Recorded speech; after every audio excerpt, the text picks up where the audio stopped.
Welcome back, ladies and gentlemen. You already know who I am. You know what this is. Man, it is good to be back.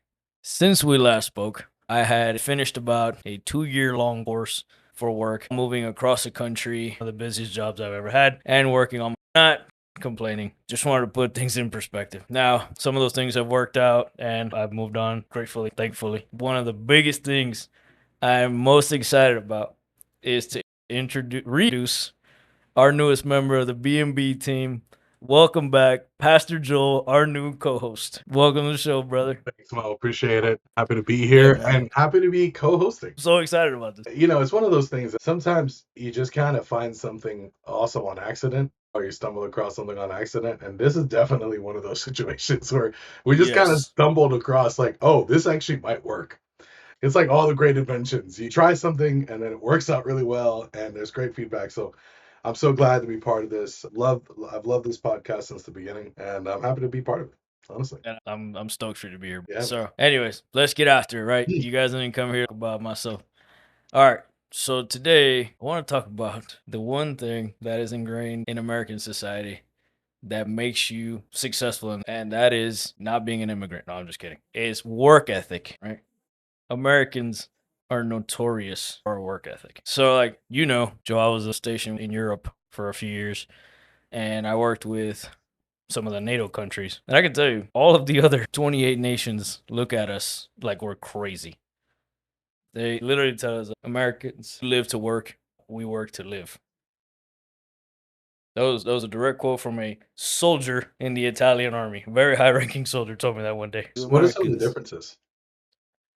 they just I mean, people listening, they not everyone's been international. They haven't had a yeah, chance. no, yeah, right. That's a So, great point. many of the people listening here, they only know America. So then when you go, like you're talking about going overseas and people looking at Yeah. us, what are some of the things that they've seen different, from our So life to The European lifestyle in general is just it's laid back. Um, Several countries, for example, will have some form of a daily siesta. Now, what I mean by that means, for example, Italy, right? They will close all of the stores from 3 p.m. to like 7, 8 p.m. ish. It's shut down. Like just closed. You cannot go buy clothes. You can't. Everything is shut down for those 4 to 5 hours so that people can go home, take a nap, go for a walk. They can do whatever. They can go get coffee. Work stops. Think about that concept in America. Like, when have you ever gone to Walmart 3 o'clock in the afternoon and it's closed?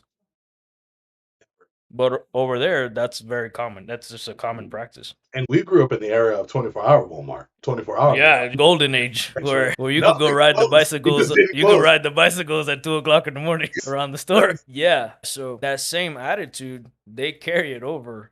For example, U.S. military, when we deploy, days off are not a thing. We work 7 days every day. Usually 12 to 18, 20-hour shifts, depending on what your job is and what you're doing. That for a long time. Because I mean, I'm a Yeah, civilian, right? I don't know this right, stuff, right. so it's just knowing that when you go overseas, you actually don't take a day off. You'll be deployed for years at a Months. time, months, Yeah, and right. if not It years can at be. a It has been years sometimes. Yeah, no days off. There just isn't, and we know that. That's the thing. We're accustomed. We understand. Once you go wheels up, you get to where your area of operations is. You're gonna be working 24/7. Depending on your job, it could be up to 20-hour days. Like doing rotations where it was 20 hours, sleep for 3 or 4 hours a night, and get back after it. Some nights it was like 2 hours of sleep, right? Depending what you're doing. Like if you're going out on patrols, sleep in a patrol base and stuff, it's like 2 hours if you're good, if you're lucky. Right. That's if you're not getting woken up by, mortars incoming or bombs going off or people trying to kill you while you're sleeping. So we're used to that. They carry that same attitude even into war. Whereas like guys would just disappear. I'd have to look for people. I'm like, where did you go? They were like, oh, it's 5 o'clock. I'm like, yeah, we have stuff to do. They're like, no, we go get coffee. We'll come back. war. You know? This is Iraq. This is literally in Iraq. Oh my god, They're just disappear. So crazy. anyway, that attitude just permeates through most of Europe. I say most of Europe. There are some countries that are very similar to us. Like Germany has our type of work ethic and attitude, but really most of like Southern Europe and Spain has a very just chill attitude about approaching things. And you know what? They live a lot longer. But anyway, I digress. American work ethic. It's a beautiful thing. You and I are guilty, right? For example, looking up some stuff. I was Googling work ethic. Like the CEO of Apple, Tim Cook, starts sending emails at 4:30 in the morning. That means he's already been up for like an hour. He starts his email chain at 4:30 in the morning. Elon Musk, he was coding PayPal, did not have a house at all. Like, did you know that? He slept in the office? Yes. He literally slept in the office on the couch and went to the YMCA to take showers. That's how this dude lived. Like, if he was not coding PayPal, he was resting on the couch or going to the YMCA every couple days to take a shower. Right? That's something that Elon Musk that I know about after PayPal. Yeah, yeah. So he sold PayPal, and as legend tells, as the legend goes, after he sold PayPal, he made like 100 million bucks, right? Mhm. But when he sold his share of PayPal, he took his 100 million, split it across Tesla and SpaceX. Okay. So he was still homeless and couch surfing because he put all of his money into Tesla and SpaceX. And Yeah. even now, I mean, when they were launching the Model 3 a few years ago, he was sleeping on the factory floor. Just Yeah. richest man in the Good world old. sleeping on the factory floor. But why? That good old American work ethic, right? Yeah, working. Like the CEO of Yahoo, Marissa Meyer. I guess she used to work at Google before Yahoo. She averaged 130-hour work weeks. That's Like crazy. she literally slept under her desk and was strategic about her showers. I don't want to know what that means, but No, that's what I read. Yeah. that's one of those things. Like strategy. I love strategy, but come on now. Like, let's just You add know that what I mean? scene. Like You know, maybe let's add that to the. whatever. It's fine. Yeah. But anyway, right. You win. Regardless, Yeah. the point is right. These folks are all very successful. Now, I know people are probably thinking, we waited a year for you to tell us that hard work is good. Hold on. Yes.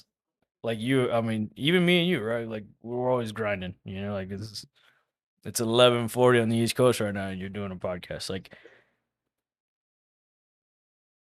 but you know what I learned after a year of reflection, moving across the country, working, going to school, going to the academy, doing all these things. Like most days I would start my day at 4:30 in the morning. And it was nice, so I didn't go to sleep till 1, 2 a.m. just doing homework and things. Right, like I'd wake up in the morning. I'd have to get a workout in before work because after work was not an option. So I'd get up at 4:30, work out, get to work, be in my office by 7:30, work till like 6:30 at night. Go home, then eat dinner because I didn't eat lunch. Lunch was never an option. Yeah. Uh, then it was like homework, getting after, right? And I've been doing this for a long time now. Yeah. And what I realized is we're not special. I say that because it sounds obvious, right? But we try to do special things, right?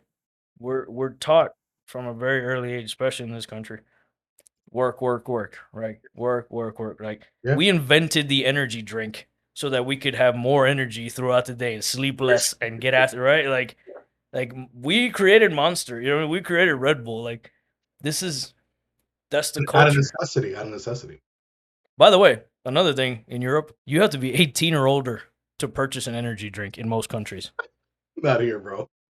Think about that. Yeah, that's not a thing here. They treat it like cigarettes. Like you have to be 18 or older to buy an energy drink, right? But yet here we're always just like, yeah, that's just a way of life.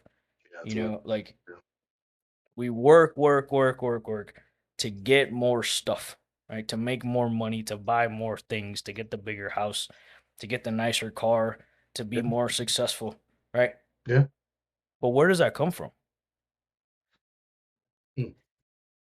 All of that chasing the next best thing, chasing the better thing, being faster, being stronger, being more successful, getting that next promotion. All of that stems from the belief that you were never good enough in the first place, Okay. right? Because You're working. You need a better car. You need a nicer car because the one you have isn't Mm, good enough. yeah. You need a bigger house because why? Well, maybe you need it, or maybe your wife is tired of living in the same house for the last 5, 10 years. Right? You need that next promotion. Why? Because you want to remain competitive. Right? So I read this study in Yahoo Yeah, that's true. in 2025. They polled a bunch of people, and 72% of all Americans are burnt out at work. Bro, that's 3 out of 4 people. You see, That's everybody. that's crazy. And that's, I mean, you got to factor in like, not the entire population is actually employed, That's right? true. You know what I mean? So Yeah. you got to Right. factor in Right. maybe 15% of the population is unemployed. Right.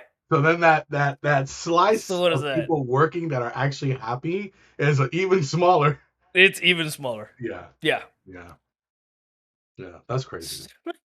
Like this shit's nuts. And It's, it sounds obvious. yeah. There's no way anyone listening to this show right now is not experiencing some form of burnout. That's what that means. And the fact that they're even listening to this, we speak to a certain kind of audience, right? Mm-hmm. Usually we're speaking to people that are trying to better themselves. Usually we're speaking to people that are trying to get after it. We're usually speaking to somebody who's trying to take where they're currently in point A and they're envisioning point B and they're trying to get there, right? They're trying to close the gap between point A to point B. The fact that they're even listening to a podcast in general, like a podcast listener is usually a very ambitious person, you know. That's It's true. usually Yeah. it's usually an Yeah. analytical There's person. this very certain demographic. That's what I'm saying. It calls for Yeah. a certain kind of not content with how things are because they believe things can be better. So they're looking for answers or they're looking for the next hack, the next thing. I mean, and it just calls out to the fact that that's not just common to podcasters. That's common to those of us that have embraced the work. We've embraced the work. Why do we work? Because there's a part of us that believes that things can be better, Yeah. and there's a little bit of discontentment with how things are now. I actually like, I'm not trying to derail you too much, Mo, but there's a No, thought that no. I think we need to share here because I heard this recently on another podcast. The difference between ambition and entitlement. Okay. Ambition is where I am in the position I'm in now. I identify where I'm at and I want to go to the next step, right? I want or I envision my life being better here. Sure. Ambition is asking the question, what do I got to do to get from here to there? That's ambition. Okay.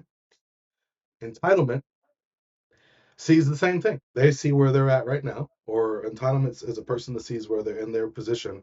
They see where they can be, and then they ask, what can others do for me to get me there? So entitlement says that others need to take me from point A to point B. Ambition Right. says I need to work from here to get to there. That's the difference between entitlement and ambition. And I think it's just, there's just a culture of ambition that if managed correctly, could very well be a good thing if managed correctly. Or if not, it could, some people just don't end up, they die early or they, Yeah, and that's it. I think we have lost that healthy balance. yeah, yeah, Right? Like I'm yeah. not by no means am I telling people to quit your job and go live in your van and shit, like start a YouTube channel. No. But for example, I read For everyone listening here, we still work jobs. We we haven't, still have jobs. We still have jobs, by the way. Both of us are very actively employed, we got just ready for the record. to do this. I haven't gone off that far the deep end. No, but Mark Manson, I think I told you about this, the subtle art of not giving a fuck. This book, I haven't read it yet. Bro, I was in an airport Okay. and I was waiting for a flight and I picked it up because obviously the title. Hmm. I was like, let me check this out. I had like a 3 hour layover and I'm sitting there and I couldn't put the damn book down. And one thing he said really impacted me is he says, the search for happiness is paradoxical because actively pursuing it forces you to feel that you lack it in the first place, and that leads to further unhappiness. Doing them apples. I was like, holy shit. Like the book is very interesting. Like I recommend it. Like it's if you can get past all the swearing and everything, it's a good book. Um sorry mom. I don't know if she listens. Uh yeah, so but okay. Yeah, so people are burnt out, right? And I Yeah. started looking up like how to combat this and whatever. And Okay. bro, How do what you I combat it? found, yeah, so first of all, the have you heard of the 42% rule?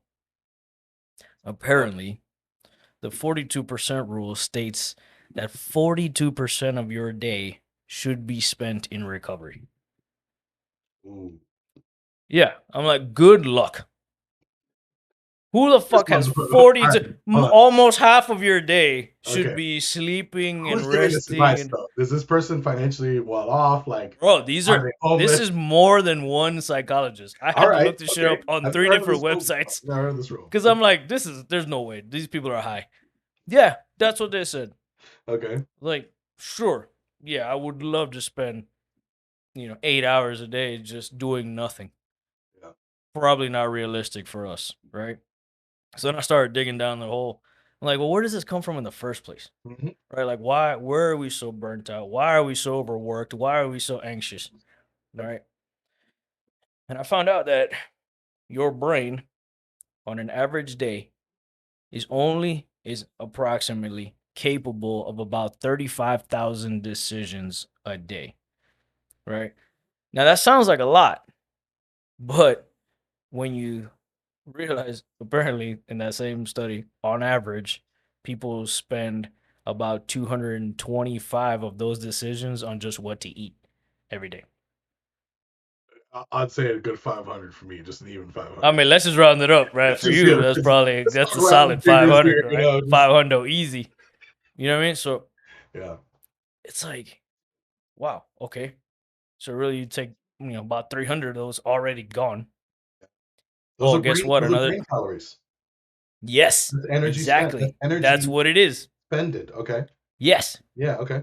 Now you add, what shoes do I wear? What pants should I wear? What shirt should I wear a belt? By the way, you should wear a belt. Like if you Wait, have to ask. No, no, not you. I'm oh, just saying if you gotta ask, put the damn belt on. If you're a man, put a belt on. yeah. I don't know why that needs to be said. Like your dad should have told you. If he didn't, I'm telling you, wear a belt. And if you're a grown man wearing sweatpants in public, email me, Jose at beerandbayonets.com. We can have a further conversation offline.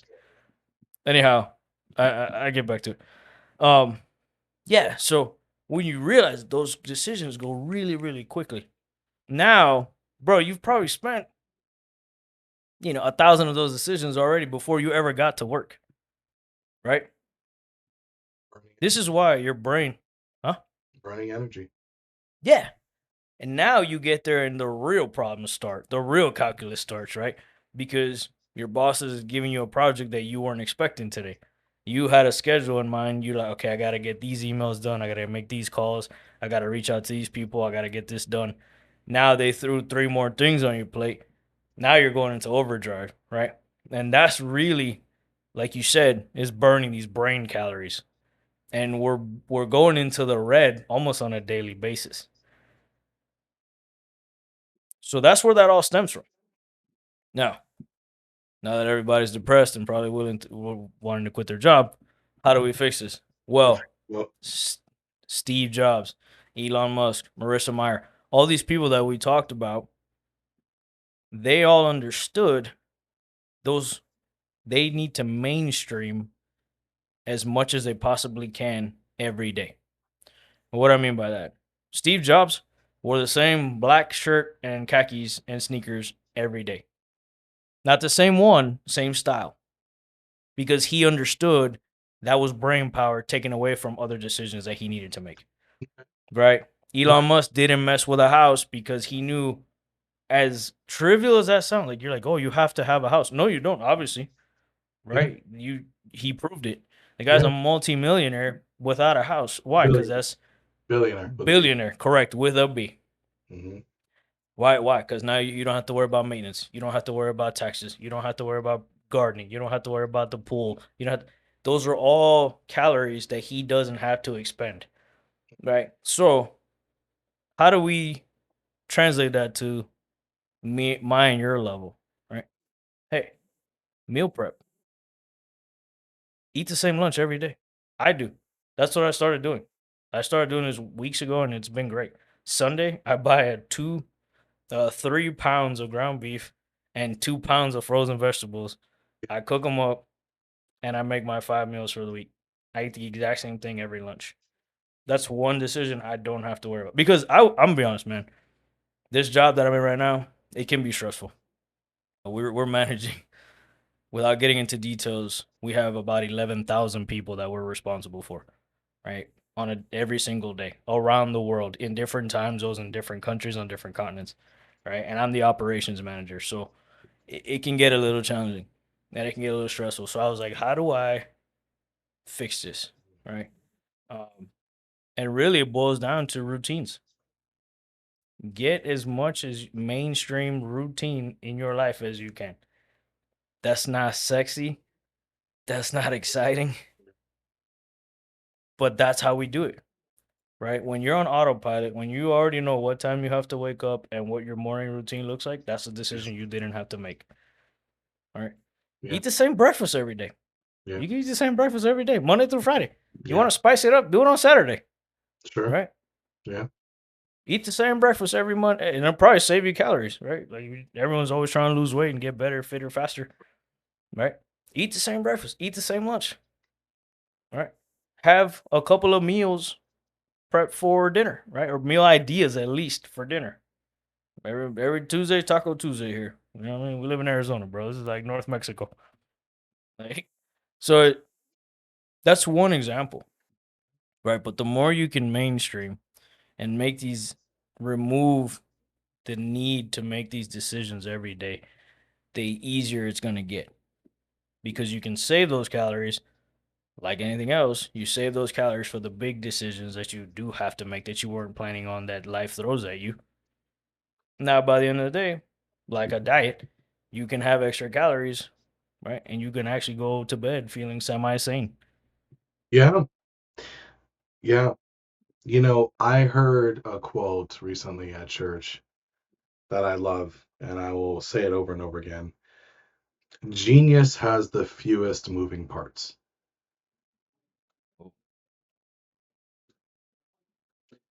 The Okay. fewest moving part. Genius has the fewest moving parts. From a pastoral biblical perspective. All right, here I come, Mo. I Somebody has am to. somebody has to, right? I am still shocked at the simplicity of Jesus's life. How do you figure? I'll preface it and then I'll reinforce it. I'll preface because there's a passage, and I think it's First or Second Thessalonians, where it says, "Make it your ambition to lead a quiet life, work with your hands, and mind your own business." I That's love that. that's in the Bible. Make it your I ambition. love that. That's I'm amazing. I'm an ambitious person, and I've got a lot of different ambitions, and none of my ambitions are leading a quiet life.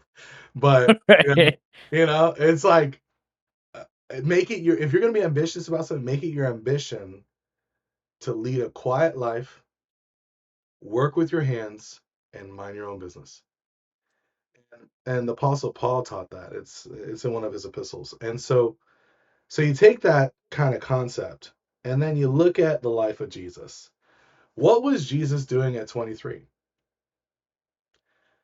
Well, the man in charge of Earth. I believe that I didn't know Jesus. there'd be a quiz. Sorry, But I I mean, wasn't prepared I for this. believe Jesus. It's my belief that and I respect different beliefs, and I respect those who are listening that believe otherwise. That's okay. It's just my personal belief that I believe that Jesus is the rightful king of the earth, and he's the son of David. He's the rightful king of Israel. All these things, but as king of the world. What was he doing at 28? What was he doing at 19? We don't know. All we know was that he was a simple I knew carpenter. that one.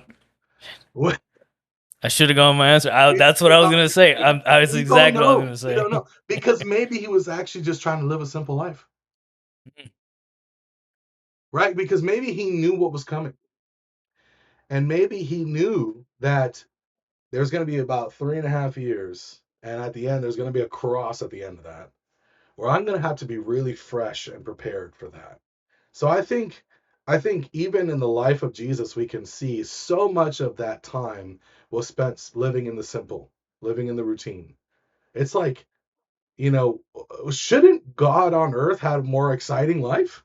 That's just fair. And yet Yeah, most of his life was very boring. yeah, And that's got to signal to something. And so I think right. this signals something that I read in one of my favorite books. One of my favorite books is the Atomic Habits. If you haven't read Oh it, yeah, James tell Lear. you, James Lear, man. I love that book, and I'm probably going to read it again this year. But I love what he said about embracing the boring. I've got serious ADHD. Like I've got ADHD like to the max, right? And so my anxiety looks a lot more like I need to something do something different. I need to try something new. Maybe if it's like the way that works in my brain, anxiety shows up in my brain is really just energy that needs to be placed somewhere into something different. But like, in Atomic Habits, it's like no one had ever told me to learn to fall in love with the boring before I Yeah. read that book. No one ever told me to. And I'm like, what? Like, how is this the way? Well, it turns out, and when he said something that, okay, I was like, all right, it put the nail in the coffin for me. Successful people stick to a schedule, but unsuccessful people let life get in the way. And so it's almost like building simplicity in your life so that understanding this is another beautiful thing, understanding that we are finite. We only have Yeah. so much to give to a day. Right. And if we are burnt out, it's because we're giving too much to too many different things. I So Good. Yeah. no, yeah. I don't mean to cut you. I'm sorry. I don't No, mean to cut you off. please, That please. This is the yeah. again, going back to the book, Mark Manson's. Yeah, and this, I want to be very deliberate about this and very clear. I'm not telling people to stop caring. Right. The The opposite. problem is, the problem is we care too much. Right. Again, burning those finite brain calories Yeah. we only have so many of. We're giving too much attention to everything. There you go. Whereas we should just be giving attention to certain things, There you to go. the important things, right? It's not that you shouldn't care. You should just care about important things. And everything can't be important.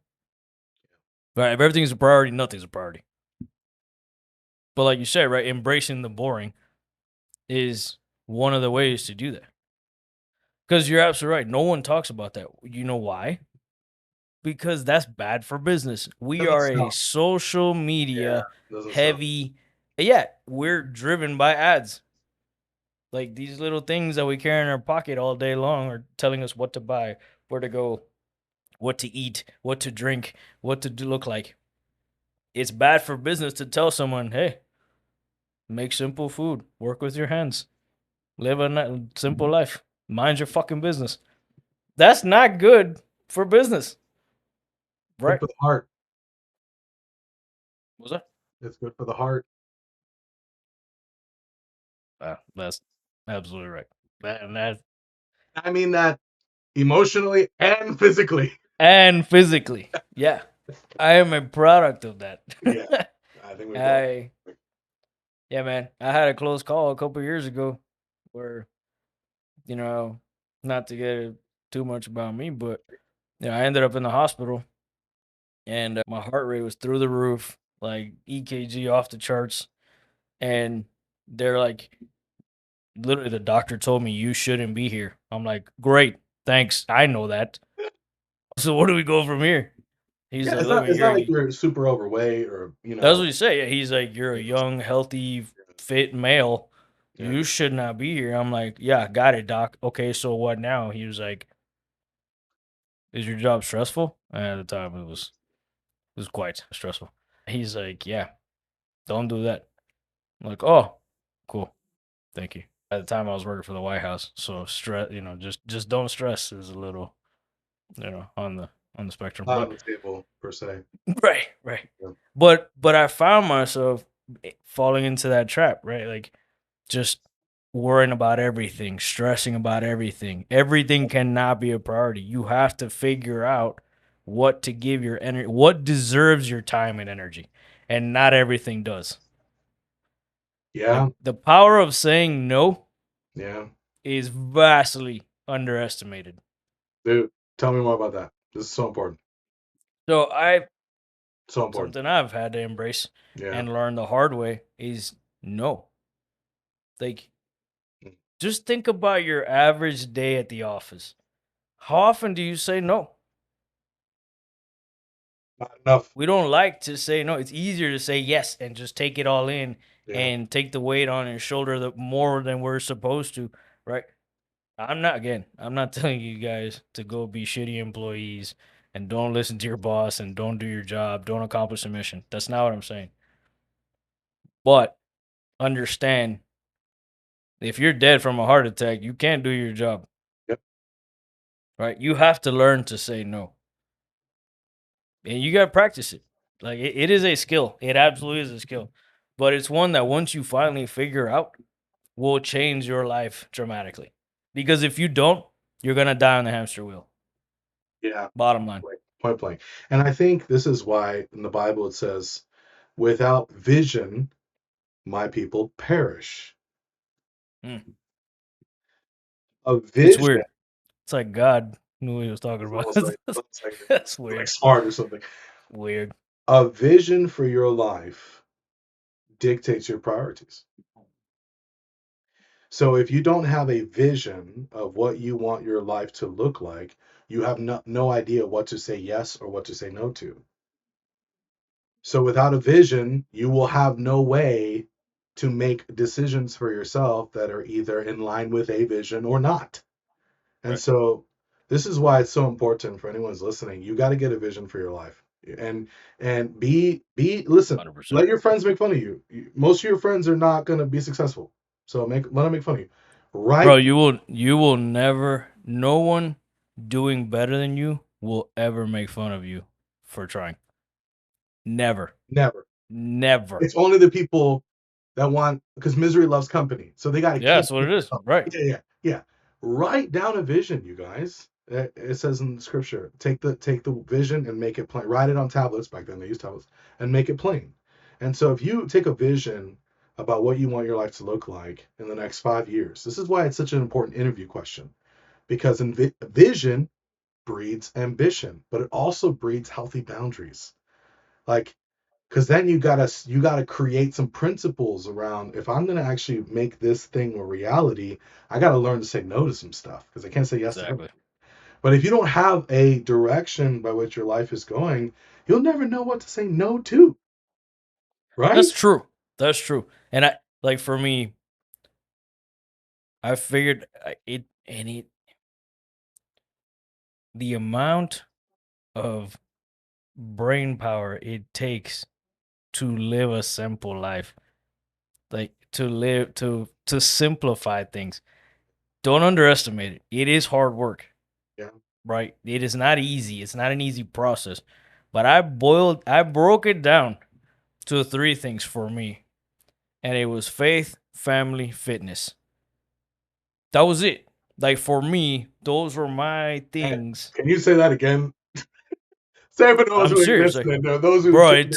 Yeah. it took me so long to get to that, right? To boil down to filter all the bullshit and realize that for me, my priorities are faith, family, fitness. If it doesn't correlate to one of those three, I say no. That's it. It's like the little flow chart, right? Does it go to faith? No. Does it go to family? No. Does it make you better in fitness? No. Then the answer is no. Right? Like, That's why and you that's should it. work hard at work though, because that correlates to how you That make takes care of my family. family. Family. Right. Yeah. Exactly. That's what I mean. Yeah, that's how I evaluate all the things now. Like, is this gonna make me closer to my relationship with God, closer to my relationship with my family, whoever that may be, my wife, my kids, whatever, or is this contributing to my fitness in one way or shape or another? Then that's how I do it. Right. So you got to figure out what to give your energy to because they're like you said, we are finite beings with only so much in the tank. Yeah, Figure out what to say yes to and say no to everything else. That's it. yeah, yeah. And one of my favorite. Okay, so for those who are listening to this is important. There's a book called The One Thing, and I like. I'm gonna be a little like this is gonna sound. I'm promoting the book, but basically, like it gets to the one This thing does not question. necessarily represent the views of That's Beer what I'm saying. Maintenance We're not, a, LLC, you know, dog. we're not affirming nor We are denying. not we are not affiliated nor we are sponsored by the One Thing Book Company LLC. So I have tried finishing the one thing, and I can finish books. Like I can start a book and I can finish a book. Sure. I've grown that part of my character, thank God. But one thing I've never finished it, and I've read that thing like 3 times because it's got this great like intro, and then it goes to about halfway through the book, and then it gets to the one thing question, and then I just stop because I'm like, I don't need to learn anything else beyond this question. The one thing question that really helps people simplify is this. What is the one thing I can do right now that'll make everything either easier or unnecessary? What is the one thing I can do right now in regards to my faith that'll make everything else easier or unnecessary? What is the one thing I can do right now in my family that'll make everything else either easier or unnecessary? What is the one thing I can do in my fitness right now that can make everything else easier or necessary? The one thing question is a great way to take a lot of anxious energy, a lot of like unnecessary suckers out of your life, right? Yeah. So that maybe you might actually have a shot of having an American career with American work ethic and actually still have balance in your life. I do believe that, people have what's this work-life balance? That's a harder thing. I believe in work-life harmony, right? I believe in harmony. Okay. I believe so I've been in tech, as you know, for the last 10 years, Yeah. right? And part of the reason why I'm in tech and part of the reason why I love tech is because tech is one of those things that's enabled me to work from home. So I have a harmony between my family life and my work life. They're not, and this harmony allows me to quickly go from work back in, and I could just walk outside and being part of my family. I don't have time between commute or something like that. So I can get the most amount of output for work. And then once I'm done, I then switch and I'm not wasting time in between precious minutes, precious seconds that I could be spending time with family. And so I've created a harmony. I don't know if, and then here's the deal. There will be times where you'll be out of balance and you'll know. Your body will tell you. Your body will tell. Your heart will tell you. Your Yeah. blood pressure will tell you. Yeah. There will be times, Yeah. and when the signals pop up, then you know it's time to recalibrate. That's when you know it's time to try something different, or maybe take a different role at a different job. I did. I was a vice president at one of the largest IT managed services companies in the country, and instead I shifted into a cyber insurance role, where I'm still very well compensated, but now I have a even more harmony now because my body was starting to give me signs that, hey, this stress is starting to take a toll. So I had to create a proper response, but still take care of my family. And so yeah, Yeah. No, that's exactly right. Like, but you had to say no to that job yeah, that you were at because one it of the wasn't hardest things. working. Yeah, Right. And it's not easy. That's what I like. Make no mistake about it. This is not an easy thing we're telling you to do. yeah, But for the long run, for your health, for your sanity, for your mental health, for your emotional health, it is necessary. I think, and the data backs it up, right? As Americans, we are at a point of crisis. Like, we're just working to work, I think, at this point. And it's not getting better. Like, especially with the way the economy is going and the fear of what's gonna happen next, right? But you gotta take your life back. You didn't you the listeners didn't tune into this show to hear me tell you everything's gonna be okay. No one's coming to save you. on that same note, no one can stop you either. Right? It's in your hands. So, hey man, it's been great having you on the show. I look forward to doing this the rest of the year and forever. For all you listeners out there, for the faithful few that have been with me and now with me and Joe, thank you so much because you guys have had my back since day one. If you're new to the show, great time to jump in. Thank you for listening. And don't forget, if you ever want to look us up online, beerandbayonets.com, courtesy of our friends over at BB Hill. They make all the techie shit possible that I don't have any idea how to do, all the ones and zeros. So, yeah, beerandbayonets.com, like BB Hill is linked on the website. So, bro, thanks for being on the show. Until next time, So I said, cheers to your success.